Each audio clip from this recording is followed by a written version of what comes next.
The Ring 2 continues with Emily and Jake from the Ring short film. He's trying to get her to watch the tape before his time runs out. She plays it, but doesn't look, so Jake gets to meet Samara. Cut to Rachel and Aiden in a furniture store, moving into a new house. Aiden is turning into a budding photographer. They're settling in nicely, and since Rachel used to be a reporter, of course she gets a job at the local newspaper, which only serves the purpose of introducing the male lead. Turns out the town they move to is the same place as the two teens from the beginning. She investigates the scene, finds the tape, and burns it. Aiden has a nightmare, is seeing Samara, and suddenly gets sick. He's getting cold to the point of hypothermia. They get attacked by some badly rendered CG deer, and Rachel figures it's something to do with Samara. She asks Aiden if he knows why Samara is doing this, and tells him she found a tape. They decide to leave town. Rachel's co-worker gives them a hand as they prepare to try and run from Samara, but not before putting Aiden into a warm bath to raise his temperature, who is afraid to go in. You're asking Aiden for info about Samara, who's flooding victims' houses with water. You think she'd listen to the kid when he's visibly scared looking at the bathtub, and forcibly says, "I don't want to, Rachel."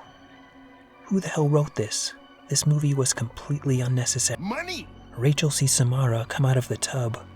Max sees Rachel submerging Aiden, takes him to a hospital, and of course the authorities think Rachel is abusing Aiden and bring in a child psychiatrist to talk to him.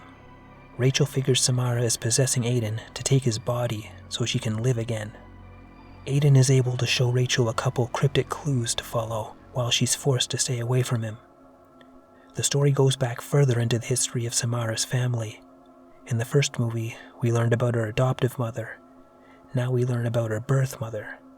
Rachel sees her in a mental hospital, and turns out it's not the first time Samara's done this, and gets visits about it every once in a while.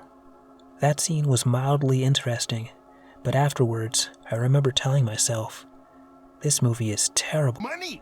Samara possessed Aiden, makes the doctor kill herself, and he just walks out of the hospital and walks home. Aiden is fully possessed, and now can only speak to Rachel when they're both sleeping.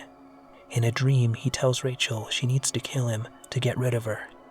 So she has to find a way to get rid of Samara without killing Aiden, which ultimately ends up feeling ridiculous. This movie barely has any cinematography direction. It's obvious they wanted to move away from the oppressive, atmospheric look of the first movie. The color grading here looks like a family film or a TV movie. They even dragged the director of the original Japanese Ring movie into this debacle, Hideo Nakata. I'm sure he did all he could, but no one could have saved this thing. And what kind of terrible thought-out movie is this, that you need to pre-release a short film to set it up? The writing is generic and terrible. They use a saying in a couple of scenes meant to sound meaningful and deep, but just sounds ridiculous. A new composer scored this one, but reused Hans Zimmer's themes. It sounds like The Ring, just not as good. The Ring 2 not only puts a stain on the excellent first film, the story, and the franchise, it damn near single-handedly ruined my Halloween. It's that bad. Money! Thanks for watching. Consider donating through PayPal, or buy me a cup of coffee so I can stay awake long enough to make these things. And of course, help a brother out by hitting like or dislike, subscribing and commenting, all that good stuff. And with that, take care, and good night.